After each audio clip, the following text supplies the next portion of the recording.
Bismillahirrahmanirrahim. Alhamdulillahirabbil alamin. Wassalatu wassalam ala sayyidina wa maulana Muhammadin al-fatih lima ughliqal khatim lima sabaq an-nasiril haq bil haq wal hadi ila siratikal mustaqim wa ala alihi wa sahbihi haqqa qadrihi wa miqdarihil azim. Amma ba'du, subhanaka la ilma lana illa ma 'allamtana innaka antal alimul hakim. Rabbi israh li sadri wa yassir li amri wahlul 'uqdatam min lisani yafqahu qawli wa saddid lisani wahdi qalbi bihaqqi sayyidina Muhammad sallallahu alaihi wasallam. Qala Syekhul Mu'allif rahimahullahu ta'ala wa adama naf'a bihi wa bi barakati ulumihi wa bikum fid daraini amin radhiyallahu ankum wa qala radhiyallahu an. Segenap jamaah Musalla al-Faidin, wabil khusus orang-orang tua yang sangat kita muliakan hadir di tengah-tengah kita, ketua daripada DKM Musalla al-Faizin Bapak Haji Bukhari, Abi Haji Ismail, dan juga ada Pak Haji Ansori, Pak Sodikin, dan yang lain-lainnya, orang-orang tua yang sangat kami muliakan, yang tidak disebutkan namanya satu persatu, insyaallah tidak mengurangi rasa hormat dan ta'zim kepada beliau semua. Mudah-mudahan kita semua yang hadir Allah berikan selalu sehat walafiat, panjang umur dalam taat ibadah kepada Allah Subhanahu wa taala, diberikan kita kekuatan iman dan Islam, diberikan kita istiqamah untuk terus ibadah kepada Allah Subhanahu wa taala hingga akhir hayat kita. Mudah-mudahan Allah berikan kita wafat dalam keadaan husnul khatimah. Amin ya rabbal alamin. Bacaan kitab kita ada di halaman berapa nih? Enggak tandain. Halaman 11. Tentang sesuatu yang asalnya najis jadi suci. Jemaah yang dimuliakan oleh Allah Subhanahu wa taala, mungkin hadir juga ibu-ibu di belakang. Yang mudah-mudahan ibu-ibu semua Allah jadikan ahli surganya Allah Subhanahu wa taala. Amin ya rabbal alamin. Pada malam hari ini kita lanjutkan lagi pengajian kitab kita fiqih di dalam kitab Safinatun Najah, yang kitab ini banyak dibaca oleh ulama-ulama kita dari generasi ke generasi sampai pada kita. Mudah-mudahan Allah berikan kita ilmu yang manfaat, ilmu yang kita pelajarin, ilmu yang kita simak. Mudah-mudahan ilmu yang kita pelajarin semakin menambah semangat untuk ibadah kepada Allah Subhanahu wa taala. Amin ya rabbal alamin. Sebelum kita masuk ke kajian kitab kita, yaitu sekarang kita masuk tentang sesuatu yang asalnya najis jadi suci. Untuk menambah kita semangat untuk hadir di majelis-majelis ilmu, baik di mushola, di masjid, dimanapun tempat yang kita hadirin, tujuan kita nuntut ilmu. Ini merupakan, nuntut ilmu merupakan ibadah yang paling afdol. Sampai pernah di zaman Rasulullah sallallahu alaihi wasallam, Rasulullah diceritakan ada dua orang laki-laki, ya Rasulullah, pandangan kamu kira-kira gimana? Mana yang derajatnya lebih tinggi di sisi Allah Subhanahu wa taala? Yang pertama abid, orang yang pertama dia getol ibadahnya, rajin ibadahnya. Ibadah rajin, sholat berjamaah, habis sholat kabur. Padahal di situ ada majelis ilmu. Kalau buat ibadah top dah, iktikaf dimanapun tempat.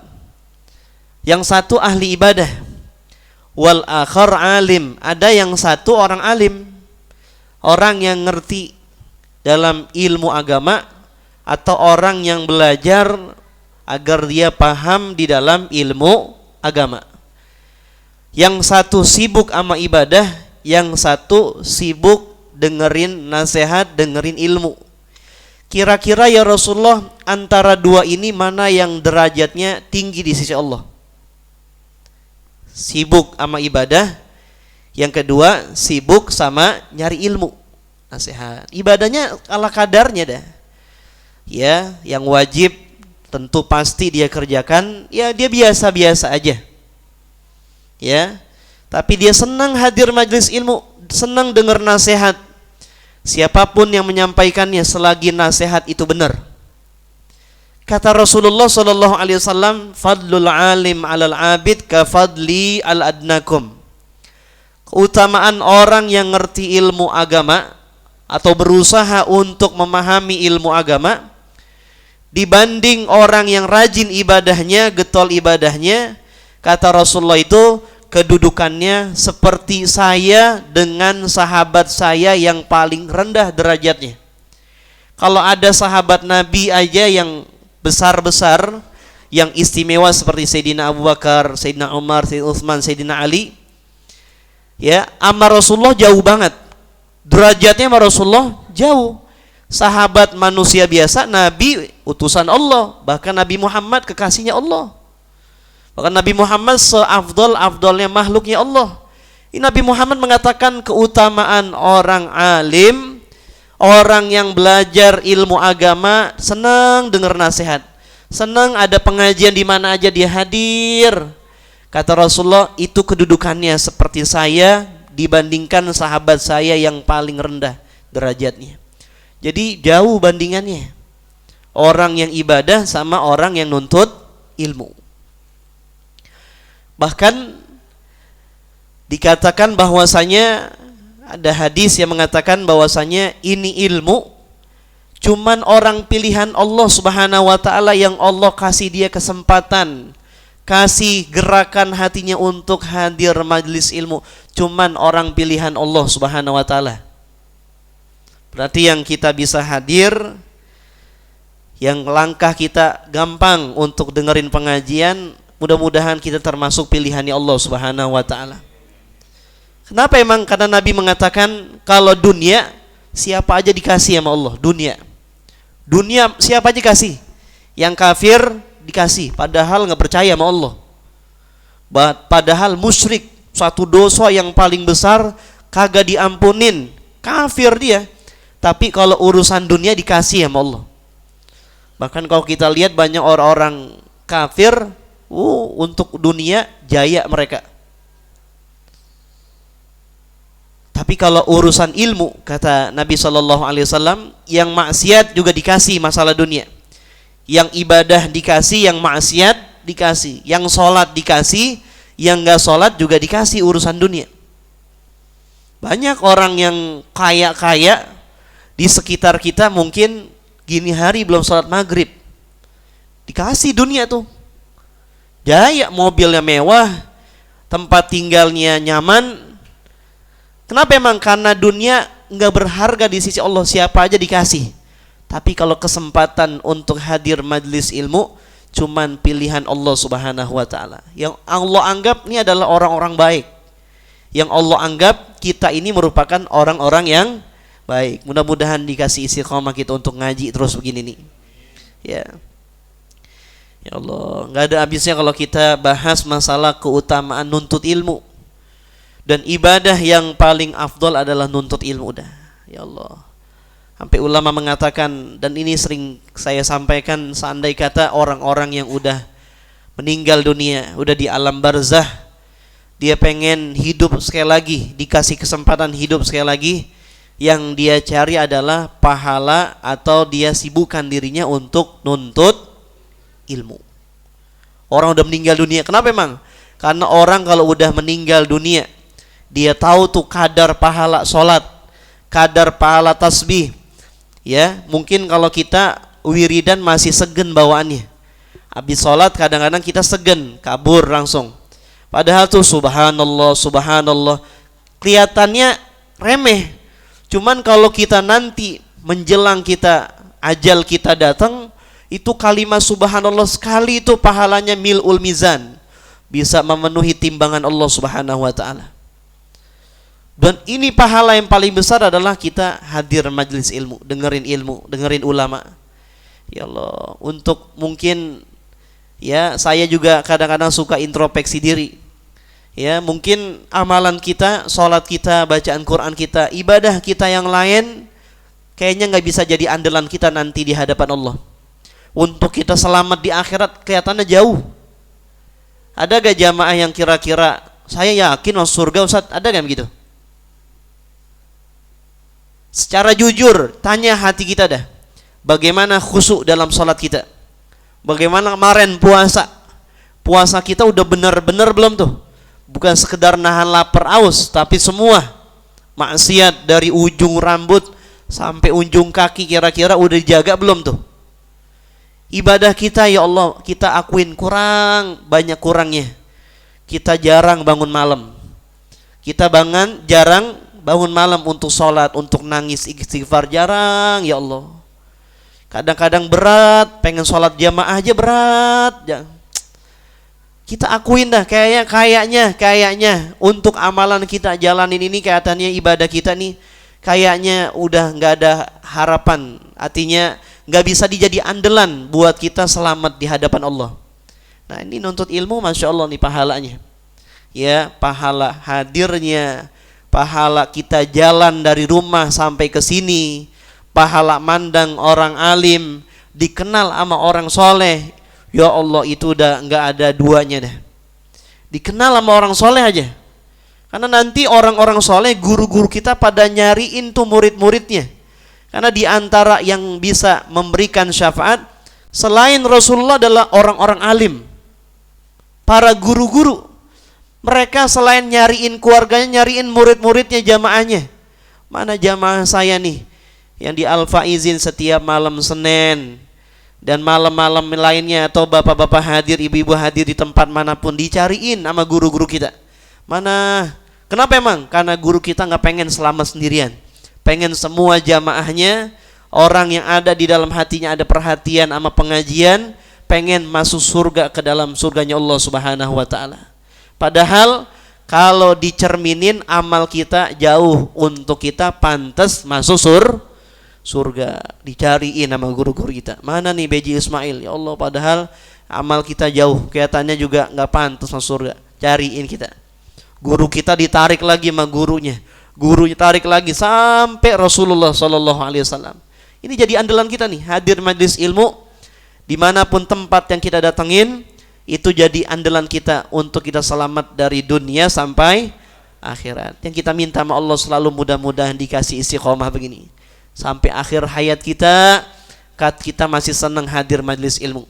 Sampai akhir hayat kita masih senang bergaul sama orang-orang soleh, sama orang-orang alim, sehingga selamat kita dunia dan akhirat. Mudah-mudahan diberikan oleh Allah Subhanahu wa taala dalam keadaan sehat wal afiat, panjang umur untuk kita dekat kepada Allah Subhanahu wa taala.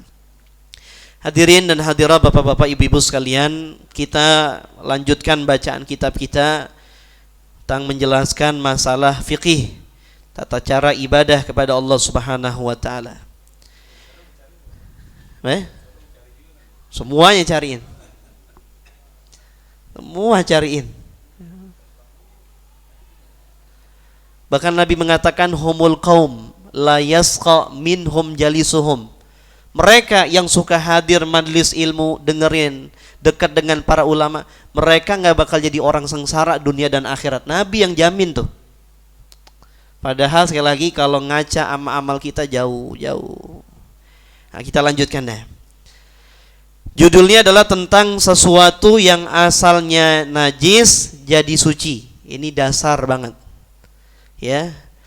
Karena kalau kita nggak tahu begini, sesuatu yang kita anggap suci, sesuatu yang kita anggap suci padahal najis, dan kita pakai buat sholat, wah, sholat kita nggak sah.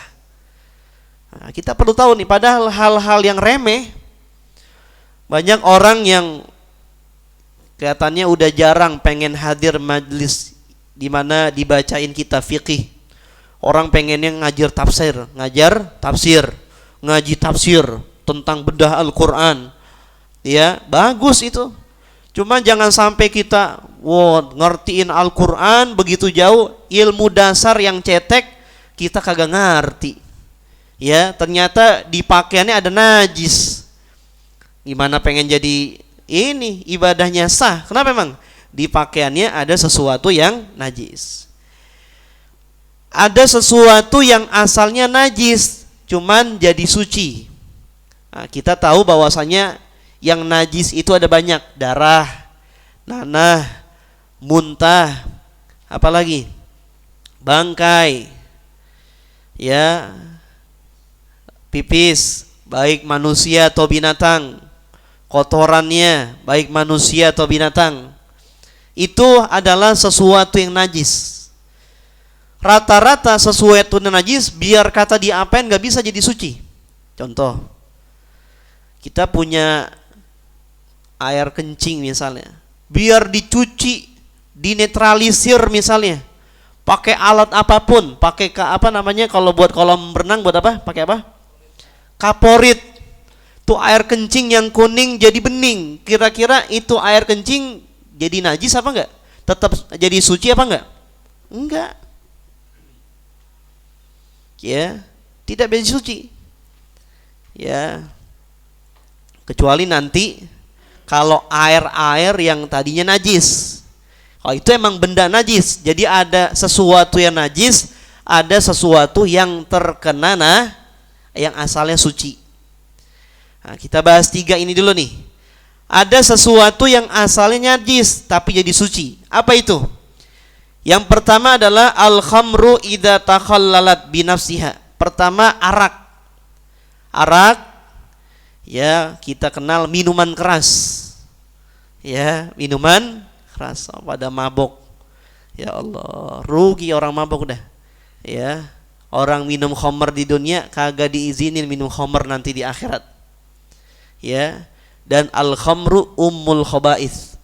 Orang kalau udah suka nenggak minuman khamr, itu bakal melakukan perbuatan-perbuatan kriminal lainnya. Kenapa? Akalnya udah terganggu. Akalnya udah rusak. Yang udah biar udah berlalu, tobat sama Allah. Jangan terus begitu. Ya. Ini yang kita khawatirin, orang yang terus-menerus minum minuman gitu sampai akhir hayatnya, itu Nabi pastikan orang tersebut matinya su'ul khotimah. Na'udzubillah min dzalik. Ya Allah. Kalau urusan dunia sengsara enggak apa-apa dah. Jangan sampai sengsaranya di mana? Di akhir. Sengsara di dunia masih bisa minjem sama saudara. Masih bisa usaha yang lain-lainnya. Kalau di akhirat udah enggak bisa. Idza matal insan in qata amaluh. Kalau orang udah mati udah terputus amalnya. Enggak bisa untuk beribadah lagi sama Allah Subhanahu wa ta'ala. Ini khamr, hati-hati. Bahkan ada seorang mufassir, Al-Imam Sya'rawi, mengatakan jangan suka nikahin anak putrimu dengan pemabok. Jangan. Kagak beres. Kecuali dia tobat. Tobat, tadinya nakal misalnya, tobat. Bener-bener tobatnya nasuha. Boleh dah. Cuman kita tahu nih peminum nih. Ya dekat sama anak kita, pisahin, biarin. Cinta Pak, cinta gampang nyusul. Cinta gampang nyusul. Dengan kebaikan ada orang baik, lama-lama juga cinta. Tadinya nggak cinta, karena perlakuan si suami ini baik, atau perlakuan istri yang tadi dijodohin kayak orang dulu begitu, baik, ramah, memenuhi haknya, kewajibannya. Timbul gak cinta tuh? Timbul insya Allah. Apalagi yang ngasih cinta siapa? Allah Subhanahu wa ta'ala. Ini khamr, hati-hati. Jadi ada sesuatu yang najis jadi suci. Yang pertama khamr. Khamr yang gimana? Apabila menjadi cuka dengan sendirinya. Ya, khamr itu ya secara khusus adalah peresan anggur. Peresan anggur. Ya, walaupun ada hadis yang mengatakan kullu muskirin khamrun. Apa aja yang bikin kita mabok, ngefly, itu disebut khamr. Narkoba walaupun gak cair bentuknya, bentuk serbuk begitu, ganja, itu disebut apa? Khamr. Secara khusus itu secara umum, apa aja yang bikin mabuk namanya khamr. Secara khusus khamr itu adalah dari peresan anggur. Diperes itu anggur. Ya. Katanya prosesnya itu pertama kali diperes didiemin. Bahkan katanya itu kalau bikin lama disimpannya, diinepinnya bikin lama, misalnya udah 10 tahun, itu harganya bikin tinggi katanya. Katanya, saya juga belum pernah nyobain. Tapi mudah-mudahan dipelihara sama Allah Subhanahu wa taala. Khamr yang nilainya tinggi itu katanya tuh udah bertahun-tahun ini disimpan. Katanya begitu. Kalau orang kita kan kagak, udah tahu nggak punya duit, pengen mabok, akhirnya apa? Diaplos. Diapain? Dioplos. Ya Allah, sprit pakai apa namanya? Ya pokoknya dicampur-campur. Itu dia, orang kita udah tahu susah, pengen bergaya begitu. Udah tahu susah di dunia, udahnya apa? Jangan susah di akhirat, kan begitu pemikiran mestinya. Udah tahu susah apes di dunia, pengen apes di akhirat juga. Jangan dah, kita susah di dunia cukup dah, jadi akhirat mudah jadi orang bahagia semuanya. Ya. Ini jadi proses khamr begitu tuh, diperes itu anggur, ya didiemin jadi khamr. Nanti didiemin lagi lama-lama jadi cuka katanya tuh. Kalau udah jadi cuka, padahal awalnya melalui proses khamr. Setelah jadi cuka, dan cuka ini di zaman Nabi adalah, dan Nabi mengatakan senikmat-nikmatnya lauk adalah cuka. Rasulullah pernah mengatakan gitu. Ni'mal idam al-khallu. Seenak-enaknya lauk adalah cuka. Cuman nggak tahu cuka Arab atau cuka di zaman Rasulullah gimana. Jangan samain sama cuka tukang bakso, jangan.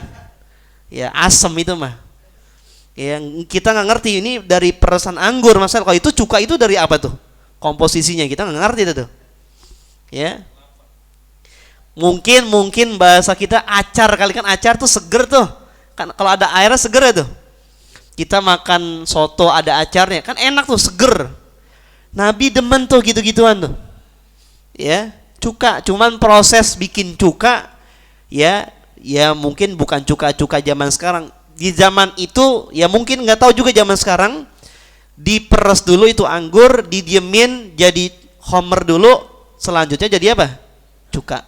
Cuman syaratnya berubahnya itu nggak pakai diapa-apain lagi, artinya nggak ditambahin zat apa atau ditambahin obat apa biar cepat jadi cukanya, nggak, udah alami aja begitu tuh. Katakan 10 hari jadi khamr, 10 hari berikutnya jadi cuka. Pertama khamr dia najis, begitu jadi cuka suci. Artinya apa? Kalau kita kena cuka nggak jadi najis. Padahal asalnya apa? Najis itu khamr. Ya. Ya Allah, nih anak-anak kita mudah-mudahan dipelihara oleh Allah daripada ini nih semua nih. Ya. Emang semuanya apa? Pergaulan. Semua itu dari pergaulan. Ya. Ya Allah. Doain ya. Di antara bagaimana mencetak anak-anak soleh, di antaranya sering doain. Sering doain. Bahkan ini sedikit menyimpang tentang masalah khamr. Bahkan ulama-ulama dulu itu mereka kalau lihat anaknya bandel, ngomongnya enggak sembarangan. Ngomongnya Pak, menjadi orang baik. Menjadi orang baik. Ngomongnya walaupun itu cuma omongan, tapi omongannya keluar sesuatu yang cakep. Kalau kita bader pak di bocah ya gitu tuh. Bandel beneran itu. Karena emosi kadang-kadang. Ya, di antara bagaimana kalau kita pengen jadi anak kita, cucu kita, doain. Doain. Kalau dia tidur nih cucu kita nih, yang punya cucu kan masih udah kecil. Ya, bacain Alam Nasrah. Kalau udah gede kan ini enggak enak. Risih juga dia. Kalau udah gede doain aja, Rabbana hablana min azwajina wa dzurriyyatina qurrata a'yun waj'alna lil muttaqina, biar anak kita jadi penyejuk hati kita nanti, baik di dunia maupun di yang masih kecil, dadanya pegang bacain Alam Nasrah laka sadrak wa wada. Biar apa? Biar hati dia lunak sama hal-hal kebaikan, demen sama amal kebaikan. Condongnya sama sesuatu yang positif. Alam Nasrah laka sadrak. Kan pada apal jamaah nih. Wada'na, yang punya cucu bacain Alam Nasrah laka sadrak wa wada'na anka wizrak. Kalau anaknya pengen terhindar daripada perbuatan zina, bacain Inna Anzalna. Pegang tengkoknya katanya. Pegang bagian tengkok, baca Inna Anzalnahu fi Lailatul Qadar. Atau pegang kepalanya Inna Anzalnahu fi Lailatul Qadar wa ma adraka ma Lailatul Qadar sampai habis. Salamun hiya hatta matla'il fajr. Kalau pengen lapang dadanya, condongnya sama hal-hal positif, baca Al-Nasr. Biar anak kita enggak sampai berbuat zina, terpelihara baik laki apalagi perempuan. Bacain surah Inna anzalnahu fi lailatul qadar. Nah, itu diantaranya. Jadi yang pertama khamr, najis tapi begitu didiemin sendirinya dia jadi suci karena berubah menjadi cuka. Yang kedua adalah wajildul maitati idza dubigha. Yang tadinya najis jadi suci. Apa itu? Wajildul maitati. Kulit bangkai. Kulit bangkai. Apa itu bangkai? Bangkai itu adalah sesuatu atau binatang yang mati tanpa sembelihan syar'iyah.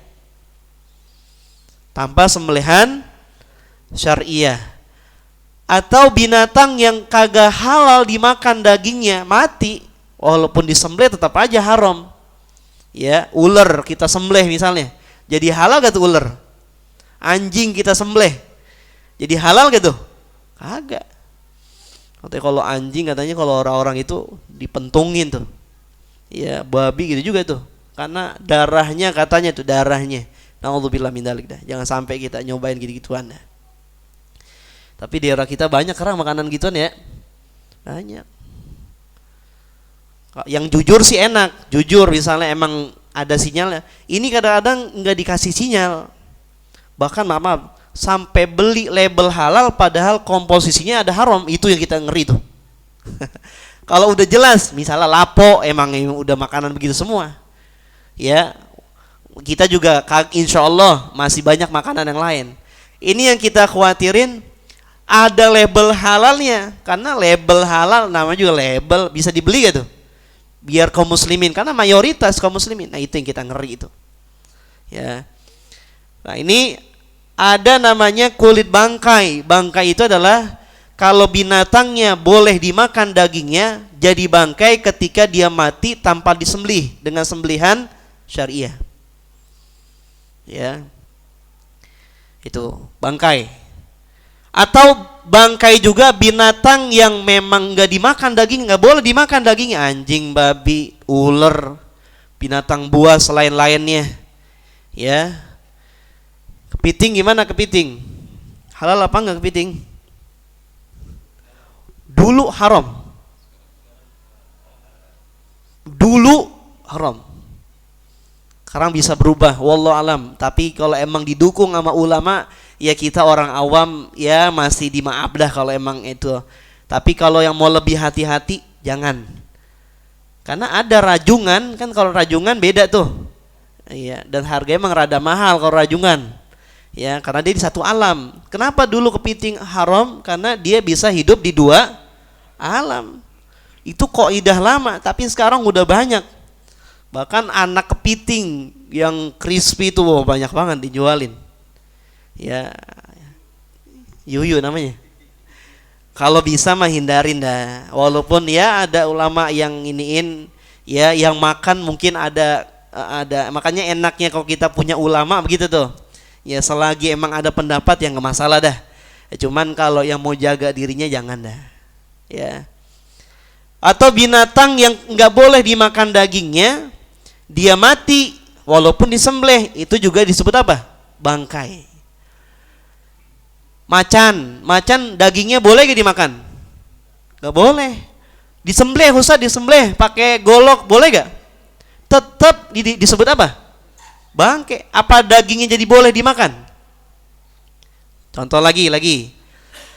Kan kebanyakan bikin tas atau apa rata-rata dari kulit buaya tuh gitu tuh. Buaya dagingnya boleh gak dimakan? Gak boleh. Cuman disembelih, Ustaz, disembelih. Nyembelih Pak Sodikin misalnya, nyembelih apa namanya buaya. Itu dagingnya boleh dimakan gak? Pala disembelih, boleh gak? Gak boleh tetap. Kulitnya gimana? Bangkai tetap. Kenapa emang? Karena emang asalnya dagingnya kagak boleh dimakan.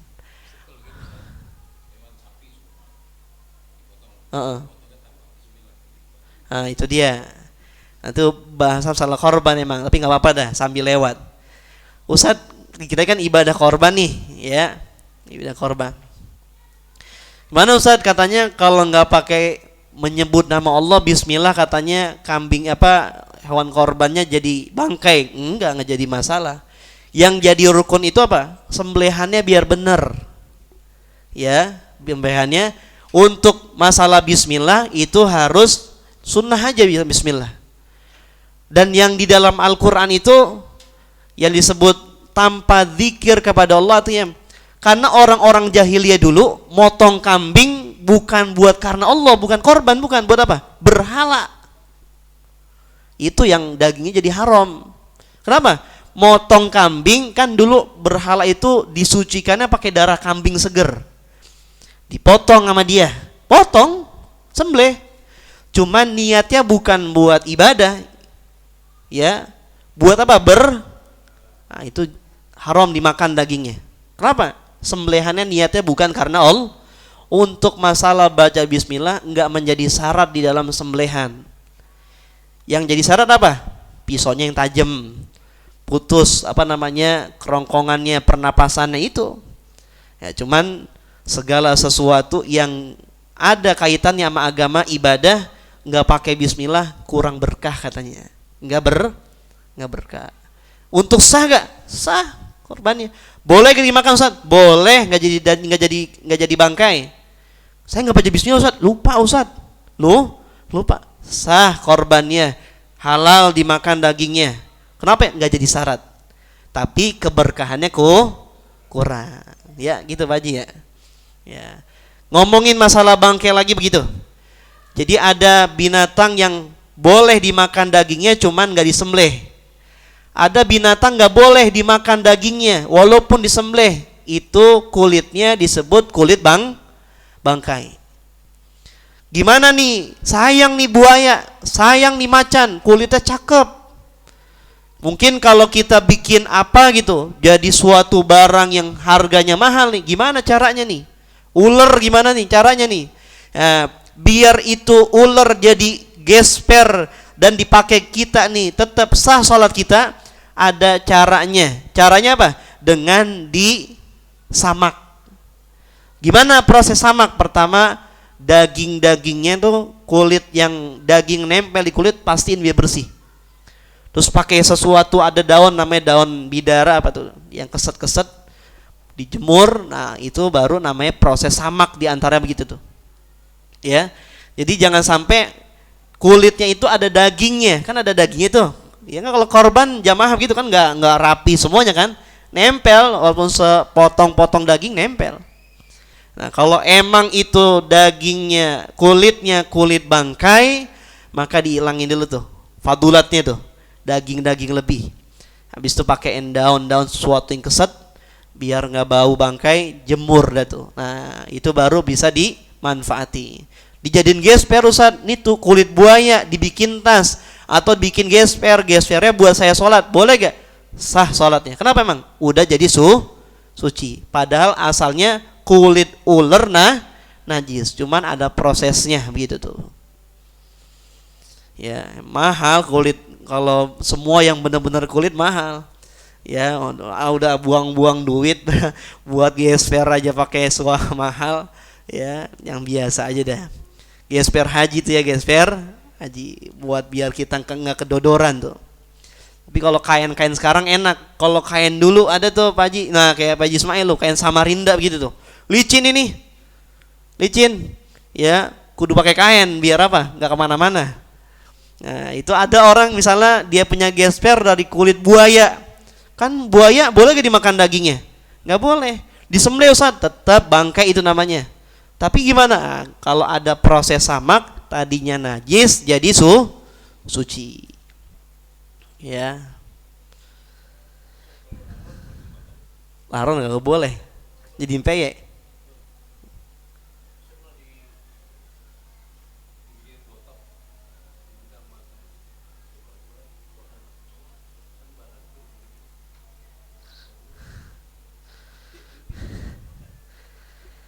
Laron.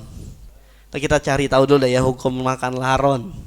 Tapi nggak umum makan laron. Nah, tapi nggak apa-apa. Ini hukum harus jelas, harus danta. Nanti saya tanyain dulu. Ya, kalau emang haram apa penyebab haramnya dia? Ya. Ya, kan kayak biawak aja tuh halal. Biawak kan banyak tuh, ada sate biawak halal boleh. Cuman Nabi nggak makan. Jadi ada sahabat Nabi makan bikin sate biawak. Ya, bikin biawak dah, makan biawak. Nabi lihat sahabatnya begitu, diem. Kalau emang haram Nabi larang, nggak boleh makan. Nggak mungkin Nabi kalau ada sesuatu yang terjadi kemungkaran Nabi diem.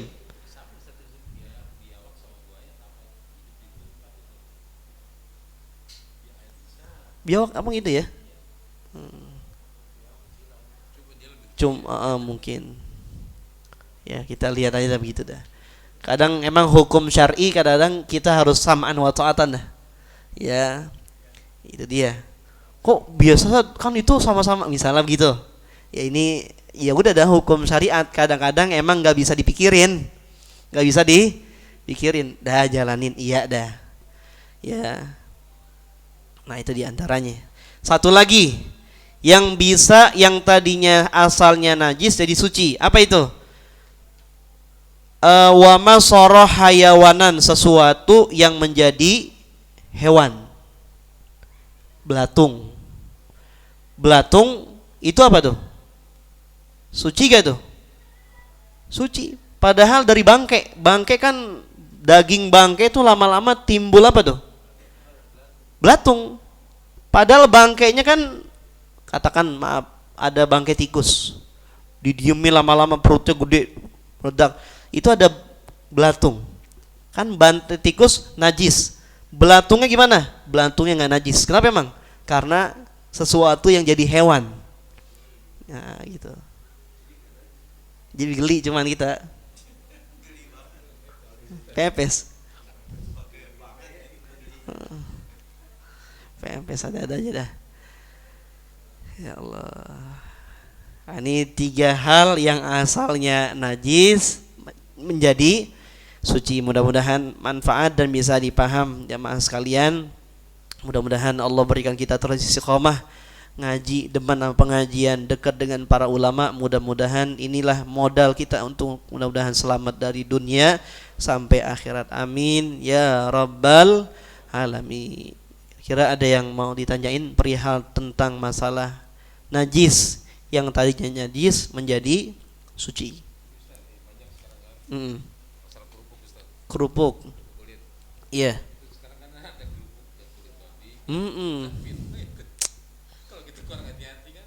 Itu dia. Kalau emang tahu itu dari kulit babi kita makan haram, tapi kalau emang nggak tahu, ada di TikTok orang mesen mie makan dan di aplikasinya nggak ada suatu bilang pakai daging babi, enggak. Ternyata udah makan udah kelar, dicari tahu ininya ternyata emang itu masakan babi, udah masuk perut. Enggak apa-apa tuh, dimaaf itu mah. Ya. Sekarang kita harus teliti emang, teliti. Sekali lagi kalau jelas enak tuh, kalau jelas. Haram, lapo bisa jelas itu enak. Ini yang kita khawatirin, yang ada label halalnya tapi apa? Kandungannya haram. Ya, mudah-mudahan Allah kasih rezeki kita yang halal, yang barokah.